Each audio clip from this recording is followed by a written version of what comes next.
नमस्कार दोस्तों, मैं राहुल शर्मा आप सभी का हार्दिक अभिनंदन करता हूं टेक्स्ट बुक के प्लेटफॉर्म पर। कुछ महीने पहले नेपाल के प्रधानमंत्री का दौरा भारत में था।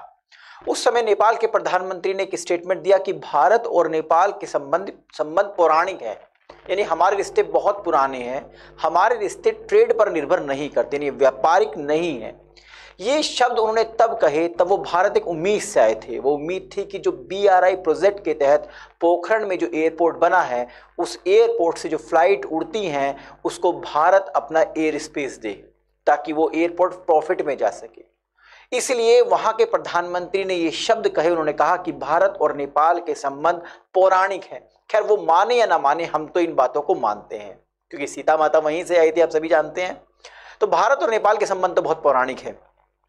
लेकिन दोस्तों, मात्र $50 के ऊपर ये पौराणिक संबंध नेपाल ने साइड में रख दिए हैं। या तो उनके प्रधानमंत्री कह रहे थे कि हमारे संबंध बहुत पुराने हैं, लेकिन जब उनका इन संबंधों को व्यक्त करने का, उनको उन संबंधों को दिखाने का टाइम आया तो उन्होंने मात्र $50 के ऊपर ये संबंध खत्म कर दिए। ये न्यूज़ क्या है, आइए आपको मैं इस न्यूज़ थोड़ा बताता हूं जो अलग अलग न्यूज़पेपर ने पब्लिश की है।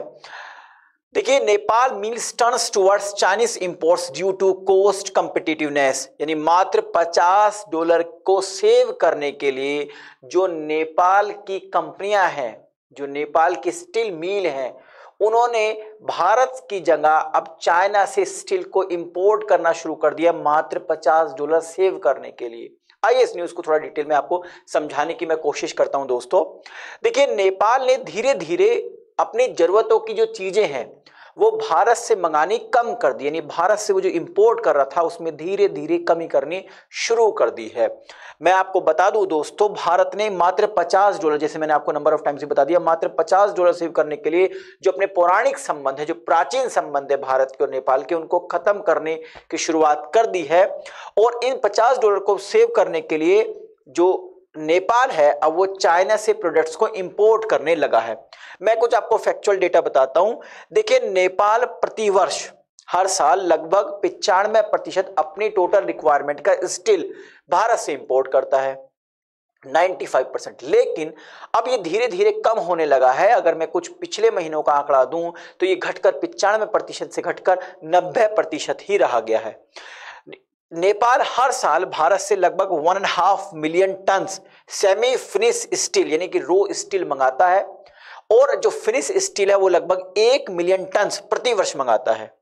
लेकिन दोस्तों, अक्टूबर महीने में क्या किया? अक्टूबर महीने में नेपाल ने भारत से स्टील ना मंगाकर चाइना की ओर अपना रुख कर दिया है। मैं आपको बता दूं दोस्तों, अक्टूबर महीने में HRC जो इनको कोर प्लेट्स होती हैं जिससे स्टील के अलग अलग प्रोडक्ट्स बनाए जाते हैं, हार्ड कोर होती हैं, वो लगभग 1 मिलियन टन का ऑर्डर जो है चाइना को दिया है, क्योंकि जो चाइना से आने वाला स्टील है वो भारत के स्टील के कंपैरिजन में $50 कम है।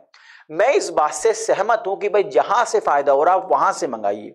आपको तो फायदा BRI प्रोजेक्ट के तहत जो आपने एयरपोर्ट्स बनाए हैं उसमें भी फायदा हुआ है। आपको जो भारी भरकम चाइना लोन दे रहा है उसमें भी आपको फायदा नजर आ रहा है। भारत ने नंबर ऑफ टाइम सचेत किया कि भैया मान जाओ, इन चक्कर में मत पड़ो आप, क्योंकि आपको जो हाल श्रीलंका का हुआ शायद एक दिन आपका हाल ना कर दे।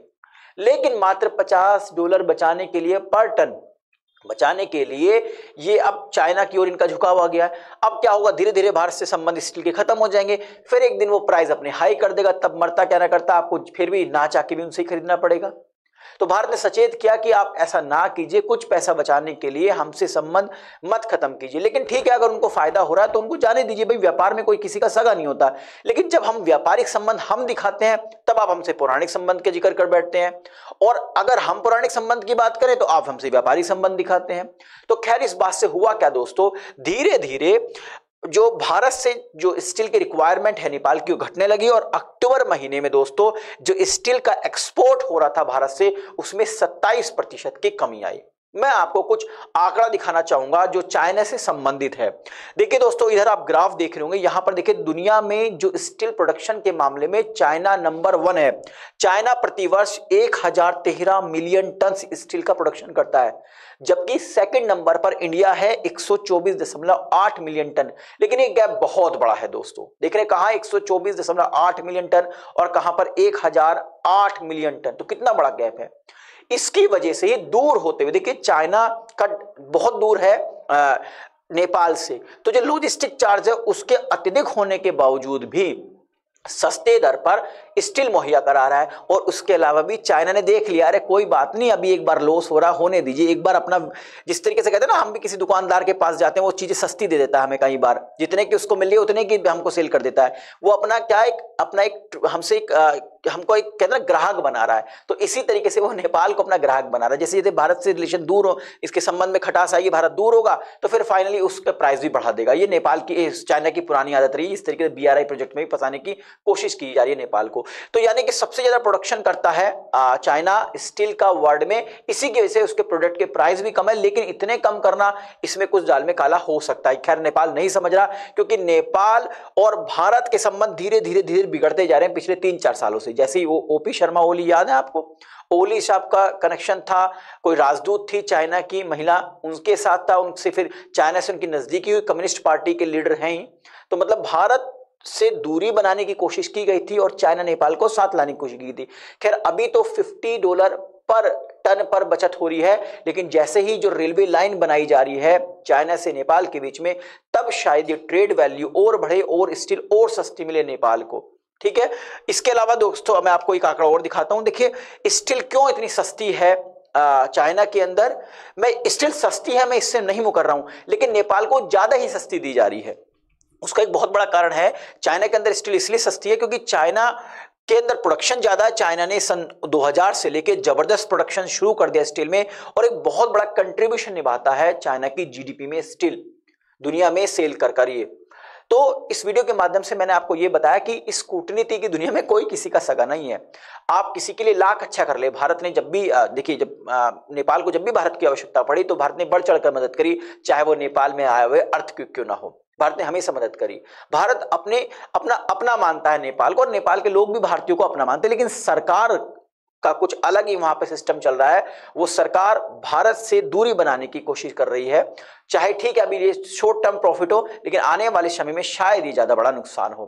तो आई थिंक इस वीडियो के माध्यम से जो इन्फॉर्मेशन मैं आप तक पहुंचाना चाह रहा था वो पहुंच गई होगी। जाने से पहले एक इन्फॉर्मेशन और देता हूं आपको रिगार्डिंग सुपर कोचिंग के निर्णायक बैच के बारे में। देखिए निर्णायक एक सिंगल प्लेटफॉर्म है यूपीएससी 2024 के प्रीलिम्स, मेंस और इंटरव्यू की प्रिपरेशन के लिए। यहाँ पे डेली बेसिस पर एक्सपर्ट्स के द्वारा लाइव सेशंस होते हैं ताकि आपके डाउट्स ना रहे और रिवीजन होता रहे। इसके अलावा इंडिया के जो टॉप मोस्ट इंस्टीट्यूशन है वहां पर पढ़ाने वाले एजुकेटर्स की प्री रिकॉर्डेड वीडियोस का कलेक्शन भी आपको प्रोवाइड किया जाता है।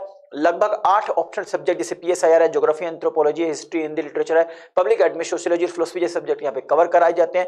प्रिंटेड स्टडी मटेरियल आपको प्रोवाइड किया जाएगा। मेंटरशिप प्रोग्राम्स भी अवेलेबल है जो आपकी प्रिपरेशन में एक मील का पत्थर साबित होगा दोस्तों।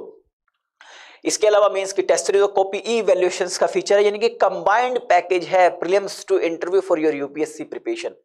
अब आप सोच रहे होंगे इस सब्सक्रिप्शन को लिया कैसे जाए, तो इस वीडियो के डिस्क्रिप्शन में जाइएगा, वहां पर एक लिंक दी गई, इस लिंक पर क्लिक कीजिए, सिंपल से स्टेप्स को फॉलो कीजिए। और हाँ, पेमेंट करने से पहले मेरे कूपन कोड का इस्तेमाल कर लीजिए, आपको लगभग 25% का डिस्काउंट मिलेगा। तो आई थिंक इस वीडियो के माध्यम से जो इन्फॉर्मेशन मैं आप तक पहुंचाना चाह रहा था वो पहुंच गई होगी। जाने से पहले एक रिक्वेस्ट और है, अगर आपने अभी तक हमारे चैनल को सब्सक्राइब नहीं किया तो सब्सक्राइब कर दीजिए, और हाँ बेल आइकन को प्रेस करना ना भूले ताकि जो भी मेरी वीडियोज आए उसका नोटिफिकेशन आप तक पहुंचता रहे। हाँ, वीडियो को लाइक और शेयर कर दीजिएगा ताकि मुझे एक मोटिवेशन मिले इस तरीके का कंटेंट आपको प्रोवाइड करने का। बहुत बहुत शुक्रिया दोस्तों, नमस्कार, जय हिंद।